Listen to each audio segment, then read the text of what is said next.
This is Super Yacht News with E. Sisman. Hi, welcome back to the channel. We've had a quick update from Baltimore. The first cargo ship has passed the Baltimore Scott Francis Key Bridge through a temporary channel made by removing the remains of that bridge after the collapse. It's the first large container ship to pass after all traffic, apart from the smaller vessels, have been trapped for weeks. Now, it's been 33 days of waiting for the ship that's just passed through in the port of Baltimore. The cargo ship's name was MV Balsa 94, and it became the first vessel to pass where the bridge once stood. The new channel makes 3 channels now in operation, all marked with aids to navigation, which are small floating buoys with lights and most likely AIS transponders on them as well to show the locations on ECDIS maps with an AIS overlay on board the ship so they can see the actual aids to navigation on their maps. Now, according to a post on X, the Port of Baltimore said the US Army Corps of Engineers expects to reopen the Port of Baltimore's permanent 700-foot wide and 50-foot deep channel by the end of May. All right, we'll move on. Quick update on motor yacht Amadea. If you saw yesterday's video, we told you, or the last video that we made on the subject, we told you that the yacht had left San Diego after being laid up there since a seizure from Fiji in 2022. And the yacht had headed out, and it was initially on sea trial, and then the destination had changed from sea trial to TBD. Well, the yacht is still heading northwest along the coast of the US at around 13 knots. And it's about 54 nautical miles, which is about 100 kilometers off the coast of the US. As I said, the initial destination said it was on a sea trial, and it could still be on sea trials, but I think it's heading somewhere else.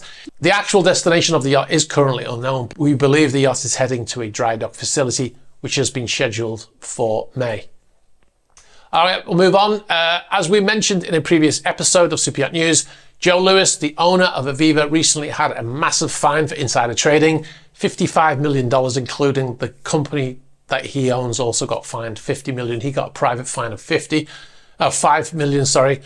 His yacht, the 98-meter Aviva, was laid up in Malta for the entire time of the court case was ongoing, but Lewis, who is now 87 years old, was not allowed to use the yacht because he put it up as a collateral for the bail for him to not sit in prison until this court case came along with a private jet that he owned. However, since the court gave him his fine, which saw the end of the court case, he is now back on the yacht, we believe. The yacht, Lewis has spent a large amount of time on yachts in the last decade, effectively living on board his old 68-meter yacht, also named Aviva, before the new yacht was delivered. He sold the 68-meter yacht last year. Now, the yacht has covered over 400 nautical miles since the end of the court case after being laid up for pretty much the entire year. So as you can see here from marine traffic, she's covered quite a lot of miles. However, the yacht is now docked in a port in Greece. As you can see from this video footage here from a YouTube channel, I'll put the name in the top corner. Now, judging by the video, the yacht appears to be laid up once again. The reason we can tell is because all of the furniture on the upper decks has canvas covers on, which generally is not done when the owner is on board. So that suggests that Lewis has potentially left the boat in Greece. All right, we'll move on. Now, in another previous episode of Super Yacht News, we talked about Motor Yacht Opera and the situation with the AIS spoofing that was going on. Spoofing, basically broadcasting the name of the yacht with a vessel that is not that vessel. Now, if you didn't see that episode, we showed how the vessel appeared to be spoofing the AIS signal in Malé in the Maldives. And in the video, we said that we believed the signal was being used by 2 separate vessels. We showed a Class B and a Class A transponder being used. And the way it works is you have an MMSI number, which is a number assigned to a single vessel. However, with the vessel Opera, they appear to have assigned that MMSI number to a number of or multiple vessels. Now, I've not mentioned what MMSI is in the past, so it stands for Mobile Maritime Station Identifier. It's also known as Maritime Mobile Service Identity.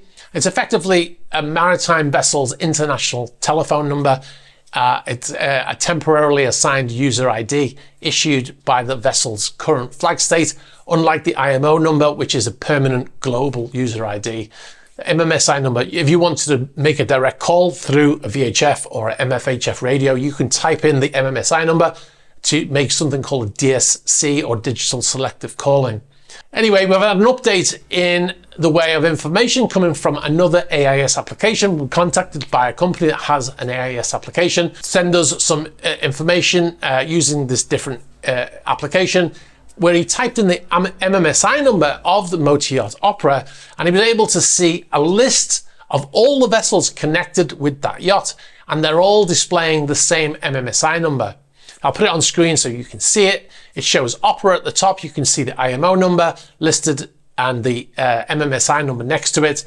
And underneath you can see these other names preceded by the letters TT. It stands for Tender 2. So it's Tender 2 Opera 1, Tender 2 Opera 2, Opera 3, etc., etc. And they're all showing the same MMSI number. Now, this is not how you're supposed to do things. However, there is no requirement for a vessel to register every tender with the flag state in order to get MMSI numbers, individual MMSI numbers for each boat. There's a cost involved and a lot of paperwork in registering a tender just to get that MMSI number. However, they want to have AIS operating on these tenders because it's a great tool to be able to track from the bridge of the yacht where the tenders are at any one time, especially when you're doing tender operations, you know, bringing the boss on, or he's going ashore, or he's going to a nice, resort, a beach or something like that. The yacht can track that vessel, that tender anywhere it goes, right? So they're just using the same number for each boat, which is, you're not supposed to do that. And it is creating that AIS confusion. Now, generally, the way the AIS applications will work is they will remove multiple vessels broadcasting the same number to prevent piracy and deliberately trying to manipulate. But marine traffic is not immune to that, apparently. Now, I'll show you some examples here of yachts doing it correctly. First, we look at Motor Yacht Apo. You can see here MMSI number. And if I switch to this other vessel, Apo 2, which is a tender, you can see they have a different MMSI number, slightly different, usually it's sequential. If we go to Motor Yacht A, you can see a list here of all the tenders, and you can see they have sequential numbers.